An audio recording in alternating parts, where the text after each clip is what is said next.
Hi, and welcome to College Planning Untangled, where we help simplify the lives of our families that are going through the college planning process right now. I'm Kristin Clark. I'm a career exploration coach for 16 to 26-year-olds, and I'm here with Bobby Hood, our ACT and SAT. Wow, I've been botching this lately. Professional, and Bobby is one of my favorite SAT, ACT coaches. So Bobby, we've got a big subject today. Yeah, so this is just really interesting. So last Saturday was the first enhanced ACT, supposedly nationally, where instead of the paper ACT, they switched to the digital ACT, just like the SAT did last year. And so the idea is, let's talk about how students reacted.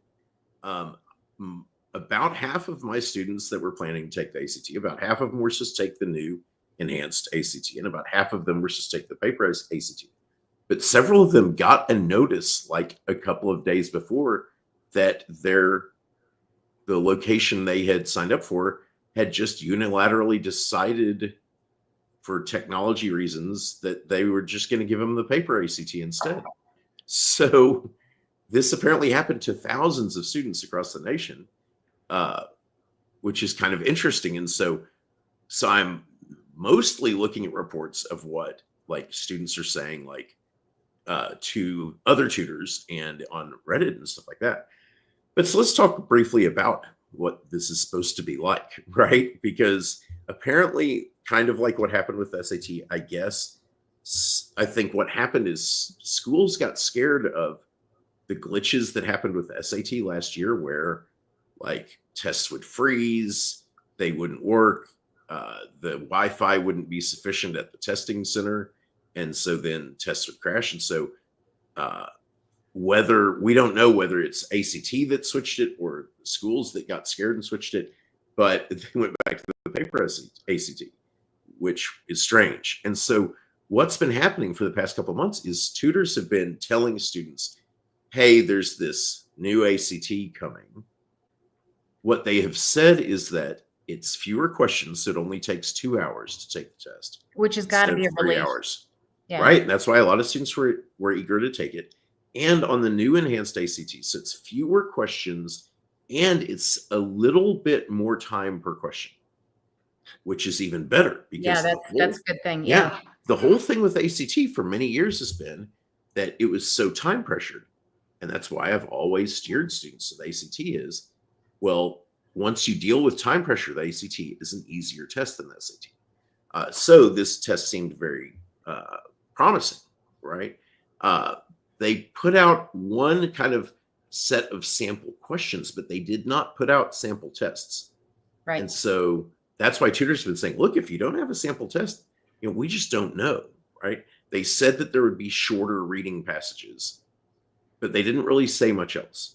And so from the students who actually took the test, and the other reason that it's been very tempting is that the new digital ACT, when you register for it, you can choose whether or not to take science. Right. It's optional. But we don't know whether that Bobby, means what happens if you choose not to take science?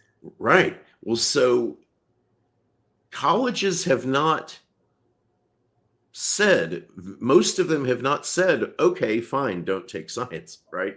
Some colleges have said that. No colleges that I know of have said you have to take science. Most of them are just silent on the issue. So we assume that they'll accept that colleges, if they haven't said anything by now, they're probably going to accept scores without science. So, so it's probably fine, but like, I'm not going to tell students to take that risk. Well, that's the interesting thing is, let's throw just one more thing at these colleges to have to figure out. Yeah, exactly. And so, right. And so now in theory, if you don't take science, then I kind of, at first it seemed like that would matter. Like, well, like to score a 34 on the ACT, there are 4 tests, you average them together: English, math, reading, science. So 4 34s would get you a 34, right? Or 2 36s and 2 32s, that would give you a 34. Sure. But 2 36s and 2 31s also gets you a 34. score because that averages to a 32 point or a 33.5. Sure. And it rounds up, right? So actually there are lots of ways, but so with 3 tests, it actually works almost exactly the same, right? So you have 3 sections, like 236s and Yeah, I get the math. right, and 132, it's still a 34. So whatever, right? So it really doesn't matter that much. So yeah, well, I mean, so And I guess if you're not going into the sciences, do they care? right. And so we kind of thought, like, if you're going to major in a STEM field and you're applying to like MIT or something, they probably would want to see a science score, but they haven't said that. Well, and Bobby, you'd probably You know? want to take the science because you're probably good at it. Exactly right. And Yeah. so probably the answer is just do whatever you want, right? Yeah. But so anyway, so reports from students who actually took it, right? They said the app, they can't start the test until the proctor starts their proctoring app, and it has to be linked to all the students in the room. And so then to move from the first test English to the next test math, the proctor's app has to be on their laptop, has to be connected to theirs, and they have to like press a button that advances them to the next test. And there are reports all over the nation that like the proctor's thing wouldn't start up at the beginning, that it froze up, that they had to sit there like they were all done with English, and they're waiting to go to math, but the proctor's like telling them they're having problems. And the app itself, as they're taking the test, this is the thing that we all feared, and the reason tutors said, do not take this digital thing until you know what's going on with it. They said that the app does not allow you to zoom in on the science and math questions. Like you can't zoom in on the figures and graphs, and some of them are hard to read. Oh no. And that's just absolute disaster, right? Yeah. And so between that and on the math questions, of course, with a digital test, like a big part of the ACT is lots of geometry problems that I've shown you before, where you need to draw lines and chop things up and calculate angles and stuff. You need to draw all over the screen, all over the page. So you got to draw that figure on your scratch paper and then do the work. And so a lot of students are saying that slowed them down and that made them run out of time on math. The overall report from most students is that the English and reading seemed very easy and very much like the test, and they felt very prepared for it.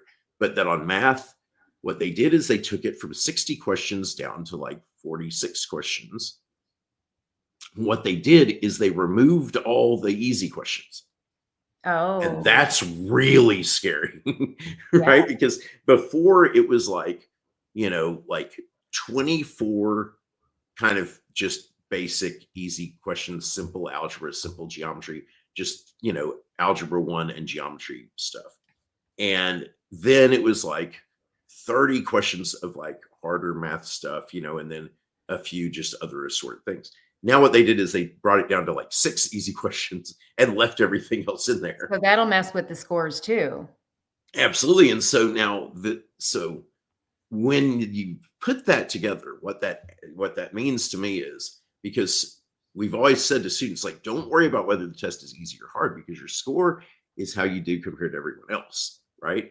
So generally, thinking that the English and reading tests were really easy, that's probably not good, because that means if the test is easy and lots of people are getting lots of things right, if you miss just 2 or 3 questions, your score might go down a lot, right? Yeah. Whereas the math feeling very hard is probably a good thing, unless you panicked and you ran out of time and didn't get to all the questions.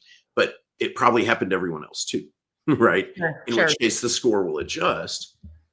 So anyway, the answer is, just like it always is when they make the big change to the test, the answer is they're still offering the paper test. Just sign up for the paper test.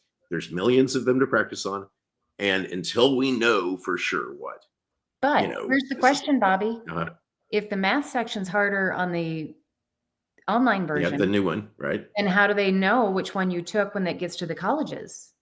That's the big question, because it's not, well, they are just this year going to report, here's your score on the paper ACT, here's your score on the enhanced ACT. And they're not going to combine the super scores together, which is interesting as well. Okay. Right? But then they said at the end of this year, after that, there's only going to be one score reported, because at that point there will only be the digital test. But so also, like, if you've already taken the paper ACT, and let's say you got, a 32 on reading and then 25s on everything else, well, then you can take the paper ACT again, and hopefully you do better on the other sections, and you super score those together, and the ACT will report your highest score on everything. If you switch over to the digital test, your super score starts over and it's a separate score, and then they'll be reporting 2 separate scores to the schools. Okay. So that's weird, right? Okay, and then the very last thing. So there is, very famously, there's always been a prep book that ACT sells that is the real guide for the ACT, right? And we call it the red book because it's large and it's colored red. And yesterday they announced the new version of the red book is now available for sale. So I'm going to order it and purchase it. So now it's got 6 brand new tests, and it says they are all for the enhanced ACT, as in showing the new format. Yeah. Right. So they released that 4 days after the test. So, the students who took it had no prep materials. At least now there's prep materials.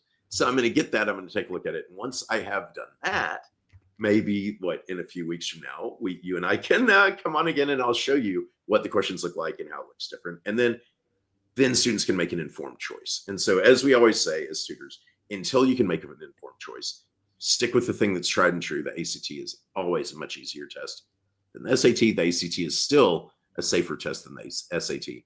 But right now, I would say the digital test, I would not schedule it right now at all. Schedule a paper test, and that's it. And we'll report back when we know more. All right. Well, I know that we have your website going across the bottom, but I also put it in the comments so that people can get to you if they have questions about any of this. Okay. Absolutely. And so, yeah, once I get a copy of that new test, I think when students enroll with me, or if you just have an inquiry, I can send you one of these new tests that's more like this. If you want to find out what it's like, contact me. I'll be happy to tell you about it. Perfect. Okay. All right. Great. No problem. Have a great week, and I'll talk to you next time. All right. Bye.